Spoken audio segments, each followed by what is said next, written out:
AG ನ್ಯೂಸ್ಗೆ ಸ್ವಾಗತ. ಪಂಚಮಸಾಲಿ ಹೋರಾಟಗಾರರ ಮೇಲಿನ ಲಾಠಿ ಚಾರ್ಜ್ ಪ್ರಕರಣದಲ್ಲಿ ಗೃಹ ಸಚಿವರ ಹೇಳಿಕೆ ಅತ್ಯಂತ ಖಂಡನೀಯ. ಅವರ ಹೇಳಿಕೆಯೇ ಆ ಸಮಾಜಕ್ಕೆ ಮಾಡಿರುವ ಅನ್ಯಾಯ. ಲಿಂಗಾಯತ ಸಮುದಾಯದ ಓಟು ಬೇಕು, ಬೇಡಿಕೆ ಈಡೇರಿಸಿ ಅಂದ್ರೆ ಲಾಠಿ ಏಟು. ಕಾಂಗ್ರೆಸ್ಗೆ ಬುದ್ಧಿ ಕಲಿಸಲು ಆ ಸಮಾಜ ತೀರ್ಮಾನ ಮಾಡಿದೆ ಎಂದು ಪ್ರತಿಪಕ್ಷ ನಾಯಕ ಆರ್ ಅಶೋಕ್ ಹೇಳಿದ್ದಾರೆ. ಬೆಳಗಾವಿಯಲ್ಲಿ ಮಾಧ್ಯಮಗಳ ಜೊತೆ ಮಾತನಾಡಿದ್ರು. ಇವತ್ತು ವಕ್ಫ್ ಬೋರ್ಡ್ ಅವಾಂತರ ಮೇಲೆ ಚರ್ಚೆಗೆ ನಿಲುವಳಿ ಕೊಟ್ಟಿದ್ದೀನಿ. ವಕ್ಫ್ ಬೋರ್ಡ್ನ ಅವಾಂತರ ಅನ್ಯಾಯದ ಬಗ್ಗೆ ಚರ್ಚೆ ಮಾಡ್ತೀವಿ. ಮಠ ಮಾನ್ಯಗಳು, ಶಾಲಾ ಕಾಲೇಜುಗಳ ಆಸ್ತಿ ಕಬಳಿಕೆ ಆಗಿದೆ. ವಕ್ಫ್ ಬೋರ್ಡ್ ದೆವ್ವದ ರೀತಿ ರಾಜ್ಯವನ್ನ ವ್ಯಾಪಿಸ್ತಾ ಇದೆ ಎಂದಿದ್ದಾರೆ. ಒಂದು ರಾಷ್ಟ್ರ ಒಂದು ಚುನಾವಣೆ ಒಳ್ಳೆಯ ತೀರ್ಮಾನ. ನಾನು ಕೇಂದ್ರದ ತೀರ್ಮಾನವನ್ನ ಸ್ವಾಗತ ಮಾಡ್ತೀನಿ. ಪ್ರತಿ ಚುನಾವಣೆಯಲ್ಲಿ ನೀತಿ ಸಂಹಿತೆ ಬಂದಾಗ ಯಾವ ಅಭಿವೃದ್ಧಿ ಕೆಲಸ ಆಗಲ್ಲ. ಪದೇ ಪದೇ ಚುನಾವಣೆಗಳು ನಡೆದರೆ ಸಾರ್ವಜನಿಕ ಹಣ ದುಂದು ವೆಚ್ಚವಾಗುತ್ತೆ. ಇದಕ್ಕೆ ಕಡಿವಾಣ ಹಾಕಲು ಕೈಗೊಂಡ ಮೋದಿ ಅವರ ನಿರ್ಧಾರ ಸ್ವಾಗತ ಎಂದು ಹೇಳಿದರು. ಇವತ್ತು ವಿಧಾನಸಭಾ ಅಧಿವೇಶನದಲ್ಲಿ ವಕ್ಫ್ ಬೋರ್ಡ್ ಅವಾಂತರಗಳು, ವಕ್ಫ್ ಬೋರ್ಡಿಂದ ರೈತರಿಗೆ ಆಗ್ತಾ ಇರೋ ಅನ್ಯಾಯಗಳು, ವಕ್ಫ್ ಬೋರ್ಡಿಂದ ಮಠ ಮಂದಿರಗಳು, ಶಾಲಾ ಕಾಲೇಜುಗಳು ವಕ್ಫ್ ಬೋರ್ಡ್ನ ಆಸ್ತಿ ಆಗಿರೋದರ ವಿರುದ್ಧವಾದಂಥ ಒಂದು ನಿಲುವಳಿ ಸೂಚನೆಯನ್ನು ನಾನು ಕೊಟ್ಟಿದ್ದೀನಿ. ಇವತ್ತು ಮೋಸ್ಟ್ಲಿ 11 ಗಂಟೆಗೆ ಈ ವಕ್ಫ್ ಬೋರ್ಡಿನ ಅವಾಂತರಗಳು, ಈ ವಕ್ಫ್ ಬೋರ್ಡ್ ಒಂದು ರೀತಿ ದೆವ್ವದ ರೀತಿ ಇಡೀ ರಾಜ್ಯವನ್ನು ವ್ಯಾಪಿಸ್ತಾ ಇದೆ. ಅದರ ವಿರುದ್ಧವಾದಂಥ ಒಂದು ಹೋರಾಟವನ್ನು ನಾವು ಈಗಾಗಲೇ ಮಾಡಿದ್ದೀರಿ ರಾಜ್ಯಾದ್ಯಂತ. 11 ಗಂಟೆಗೆ ಅದರ ಚರ್ಚೆ ಆಗುತ್ತೆ. ನಿನ್ನೆ ಪಂಚಮಸಾಲಿ ಹೋರಾಟದ ಬಗ್ಗೆ ಗೃಹ ಸಚಿವರು ಕೊಟ್ಟಂಥ ಹೇಳಿಕೆ ನಿಜಕ್ಕೂ ಖಂಡನೀಯ. ನಾವೇನು ಅವ್ರಿಗೆ ಮುತ್ತಿಡಬೇಕಾಗಿತ್ತ ಅನ್ನೋ ಹೇಳಿಕೆ ಏನಿದೆ, ಆ ಹೇಳಿಕೆನೇ ಆ ಸಮುದಾಯಕ್ಕೆ ಮಾಡಿದಂಥ ಅನ್ಯಾಯ. ಲಾಠಿ ಏಟು, ರಕ್ತ ಬರೋ ರೀತಿ ತಿಂದು ಸ್ವಾಮೀಜಿಗಳ ಬಂಧನ ಇವೆಲ್ಲವನ್ನು ನೋಡ್ತಾ ಇದ್ದರೆ ಕಾಂಗ್ರೆಸ್ ಅವ್ರಿಗೆ ಈ ಲಿಂಗಾಯತ ಸಮುದಾಯದ ವೋಟ್ ಮಾತ್ರ ಬೇಕು, ಅವ್ರಿಗೆ ಏಟ್ ಕೊಡಬೇಕು ಅನ್ನೋ ತೀರ್ಮಾನಕ್ಕೆ ಬಂದಂಗಿದೆ.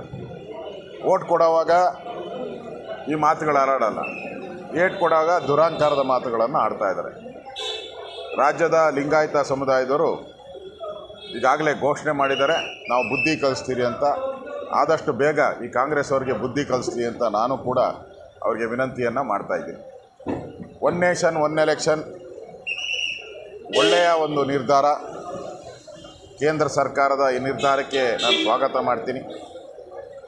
ದೇಶದಲ್ಲಿ 365 ದಿನದಲ್ಲಿ ಪ್ರತಿ ವರ್ಷದಲ್ಲೂ ಒಂದಲ್ಲ ಒಂದು ಎಲೆಕ್ಷನ್ ದೇಶದಲ್ಲಿ ನಡೀತಾನೇ ಇರುತ್ತೆ. ಮತ್ತು ಪ್ರತಿ ಬಾರಿನೂ ಕೂಡ ಈ ಕೋಡ್ ಆಫ್ ಕಂಡಕ್ಟ್ ಬಂದರೆ 45 ದಿನ ಯಾವುದೇ ಅಭಿವೃದ್ಧಿ ಕಾರ್ಯ ಮಾಡೋಕ್ಕೂ ಆಗಲ್ಲ, ಯಾವುದೇ ಉದ್ಘಾಟನೆಗಳು ಆಗಲ್ಲ.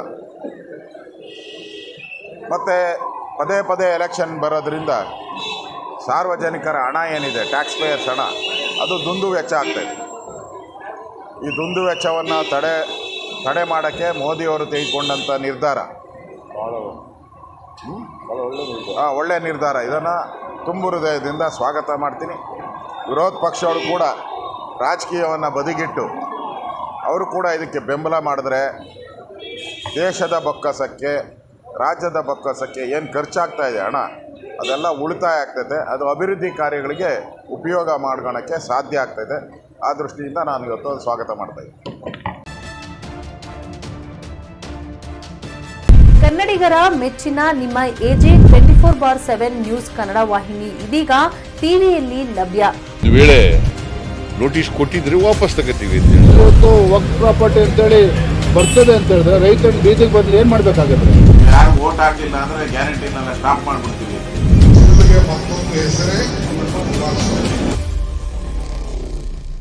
ಕರ್ನಾಟಕ ಮತ್ತು ದೇಶ ವಿದೇಶ 360 ಡಿಗ್ರಿ ಸುದ್ದಿ ಹಾಗೂ ಉತ್ತರ ಕರ್ನಾಟಕ, ಬೆಳಗಾವಿ, ಬಾಗಲಕೋಟೆ, ಧಾರವಾಡ, ಹಾವೇರಿ, ಗದಗ, ಬಿಜಾಪುರ ಜಿಲ್ಲೆಯ ಕ್ಷಣ ಕ್ಷಣದ ವಿವರವನ್ನ ಪಡೆಯುವುದಕ್ಕೆ ಎಜೆ 24/7 ನ್ಯೂಸ್ ಕನ್ನಡ ವಾಹಿನಿಯನ್ನ ಲೈಕ್ ಮಾಡಿ, ವಿಡಿಯೋಗಳನ್ನ ಶೇರ್ ಮಾಡಿ, ಕಮೆಂಟ್ ಮಾಡುವ ಮೂಲಕ ನಮ್ಮ ವಾಹಿನಿಗೆ ಸಹಕಾರ ನೀಡಿ ಮತ್ತು ಚಾನೆಲ್ ಅನ್ನ ಸಬ್ಸ್ಕ್ರೈಬ್ ಮಾಡಿ. ಧನ್ಯವಾದಗಳು.